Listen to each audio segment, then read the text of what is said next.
ನಮ್ಮೆಲ್ಲರ ಜೀವನದಲ್ಲೂ ಒಂದು ಉದ್ದೇಶ ಇರುತ್ತೆ ಅಲ್ವಾ? ಪವಿತ್ರವಾದ ಜೀವನ ನಡೆಸಬೇಕು, ಸರಿ ದಾರಿಯಲ್ಲಿ ನಡಿಬೇಕು ಅನ್ನೋ ಒಂದು ಹುಡುಕಾಟ ಇದ್ದೇ ಇರುತ್ತೆ. ಹಾಗಾದ್ರೆ ನಮ್ಮ ಆತ್ಮವನ್ನ ನಿರ್ಮಲವಾಗಿ, ನಮ್ಮ ಆಲೋಚನೆಗಳನ್ನ ಪವಿತ್ರವಾಗಿ ಇಟ್ಕೊಳ್ಳೋದು ಹೇಗೆ? ಬನ್ನಿ, ಈ ಪ್ರಶ್ನೆಗಳಿಗೆ ಉತ್ತರ ಹುಡುಕೋಣ. ನೋಡಿ, ಈ ಮಾತುಗಳಲ್ಲೇ ಎಲ್ಲ ಇದೆ. ಇದು ಕೇವಲ ಒಂದು ವಾಕ್ಯ ಅಲ್ಲ, ಇದು ನಮ್ಮ ಜೀವನದ ಅತಿ ದೊಡ್ಡ ಆಕಾಂಕ್ಷೆಗಳನ್ನ ಹೇಳುತ್ತೆ. ಅಂದ್ರೆ ನಮ್ಮ ಆತ್ಮ, ನಮ್ಮ ಆಲೋಚನೆ ಮತ್ತೆ ನಮ್ಮ ನಡತೆ, ಈ ಮೂರನ್ನು ಒಂದೇ ನೇರವಾದ ಸರಿಯಾದ ದಾರಿಗೆ ತರೋದು ಹೇಗೆ ಅನ್ನೋದೇ ಇದರ ಹಿಂದಿನ ಆಶಯ. ಸರಿ, ಹಾಗಾದ್ರೆ ಪ್ರಶ್ನೆ ಒಂದೇ. ಇಂಥ ದೊಡ್ಡ ಗುರಿಗಳನ್ನ ತಲುಪೋಕೆ ಒಂದು ದಾರಿ ಇದೆಯಾ? ಅದನ್ನ ಸಾಧಿಸೋದು ಹೇಗೆ? ಉತ್ತರ ಇದೆ. ಆ ಉತ್ತರವೇ ಒಂದು ಅಪೂರ್ವ ಅವಕಾಶವಾಗಿ ನಮ್ಮುಂದೆ ತೆರೆದುಕೊಂಡಿದೆ. ಕೇವಲ ಪ್ರಶ್ನೆ ಅಷ್ಟೇ ಅಲ್ಲ, ಅದಕ್ಕೊಂದು ಉತ್ತರ ಕೂಡ ಇದೆ. ನಮ್ಮ ಜೀವನದಲ್ಲಿ ಶಾಂತಿ, ಸಂಯಮ ಮತ್ತು ಸಾಧನೆಗೆ ದಿವ್ಯ ಪ್ರೇರಣೆ ನೀಡುವಂತಹ ಒಂದು ಅದ್ಭುತ ಅವಕಾಶ ನಮ್ಮ ಮುಂದಿದೆ. ಹೌದು, ನಾವು ಮಾತಾಡ್ತಿರೋ ಆ ಅವಕಾಶನೇ ಈ ಸಮ್ಯಕ್ ವಿದ್ಯಾಜ್ಞಾನ ಸಂಸ್ಕಾರ ಶಿಬಿರ. ಹೆಸರಲ್ಲಿದ್ಯಲ್ವಾ? ಇದು ಸರಿಯಾದ ಅರಿವು, ಜ್ಞಾನ ಮತ್ತು ಸಂಸ್ಕಾರವನ್ನ ನಮ್ಮದಾಗಿಸಿಕೊಳ್ಳಲು ಒಂದು ವೇದಿಕೆ. ಇದರ ಬಗ್ಗೆ ಇನ್ನಷ್ಟು ತಿಳಿಯೋಣ ಬನ್ನಿ. ಇದರ ಪ್ರಮುಖ ವಿವರಗಳನ್ನ ನೋಡೋಣ. ಈ ಶಿಬಿರವನ್ನ ಆಯೋಜಿಸುತ್ತಿರೋದು ಜೈಸಿಂಗ್ಪುರದ ಶಾಂತಿವಿದ್ಯಾ ಜ್ಞಾನ ಸಂವರ್ಧನ ಸಂಸ್ಥೆ. ನಡೆಯುವ ಸ್ಥಳ ಬಾಹುಬಲಿ ಅನ್ನೋ ಪವಿತ್ರ ಕ್ಷೇತ್ರ. ಯಾವಾಗ ಅಂದ್ರೆ ಮೇ 14ರಿಂದ ಮೇ 25ರವರೆಗೆ. ಇಂತಹ ಒಂದು ಸ್ಥಳದಲ್ಲಿ ಈ ಸಮಯದಲ್ಲಿ ನಡೆಯುವ ಶಿಬಿರ ಆಧ್ಯಾತ್ಮಿಕ ಸಾಧನೆಗೆ ಹೇಳಿ ಮಾಡಿಸಿದಂತಿದೆ. ಸರಿ, ಈ ಶಿಬಿರಕ್ಕೆ ಇಷ್ಟೆಲ್ಲ ಮಹತ್ವ ಯಾಕೆ? ಇದರ ಹಿಂದಿರೋ ಮೂಲ ತತ್ವಗಳು ಯಾವುವು ಅಂತ ನೋಡೋಣ ಬನ್ನಿ.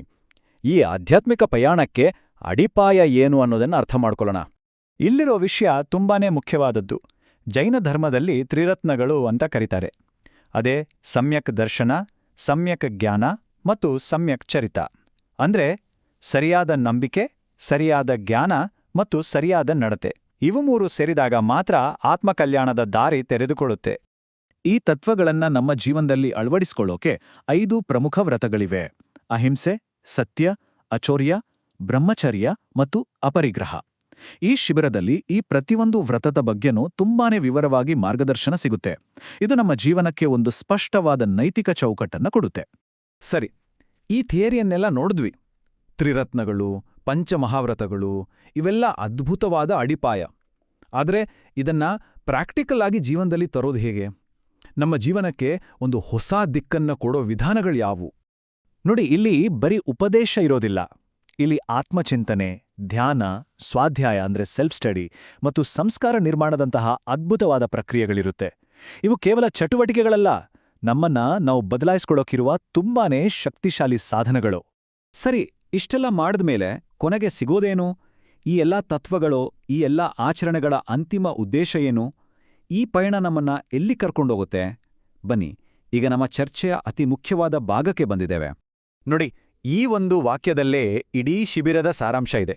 ಇದು ಕೇವಲ ಏನನ್ನೋ ಕಲಿಯುವ ಜಾಗ ಅಲ್ಲ, ಬದಲಾಗಿ ಆತ್ಮಜಾಗೃತಿ, ಆಂತರಿಕ ಶಾಂತಿ ಮತ್ತೆ ನಿಜವಾದ ಸಂತೋಷವನ್ನ ನೇರವಾಗಿ ಅನುಭವಿಸುವ ಒಂದು ಅದ್ಭುತ ಅವಕಾಶ. ಜ್ಞಾನವನ್ನ ಅನುಭವವಾಗಿ ಪರಿವರ್ತಿಸೋದಿದೆಯಲ್ಲ, ಅದೇ ಇದರ ಸ್ಪೆಷಾಲಿಟಿ. ಇದು ಎಲ್ಲರಿಗೂ ಒಂದು ಮುಕ್ತ ಆಹ್ವಾನ.